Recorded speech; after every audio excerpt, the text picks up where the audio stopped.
বাসায় মেহমান আসবে তো ভাবলাম তাদের জন্য বিফ রেজালা রান্না করি। আজকের রান্নায় আপনাদেরকে আমি দেখাবো অল্প মশলা দিয়ে কি সুন্দর বিফ রেজালা রান্না করা যায়। এখানে আমি বোম্বে প্রিমিয়াম গুঁড়া মশলা ব্যবহার করেছি, কারণ এই মশলাগুলো অন্য যে কোনো মশলার তুলনায় অর্ধেক পরিমাণ ব্যবহার করলেই রান্নায় খুবই সুন্দর ঘ্রাণ এবং স্বাদ পাওয়া যায়। এই মশলাগুলো আমি বেশ কয়েকদিন ধরে ব্যবহার করছি, আর এগুলো ব্যবহার করে আমি খুবই সন্তুষ্ট।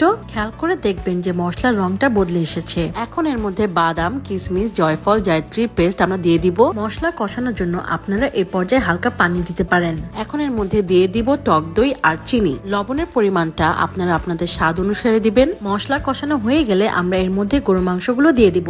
এখন মশলার সাথে মাংসগুলো ভালো মতো মেখে নিতে হবে এবং ঢাকনা দিয়ে দিতে হবে মাংসগুলো ভালো মতো সিদ্ধ হওয়ার জন্য। এক পর্যায়ে দেখবেন মাংসে এভাবে তেল উঠে এসেছে। এখন এর মধ্যে আমরা দুধ দিয়ে দিব। এই রেসিপিটা রান্না করা খুবই সহজ আর সময় কম লাগে, তাই মেহমান আসলে আমি এটা রান্না করি। এখন এর মধ্যে কয়েকটা কাঁচামরিচ আর পেঁয়াজ বেরেস্তা ছিটিয়ে দিব।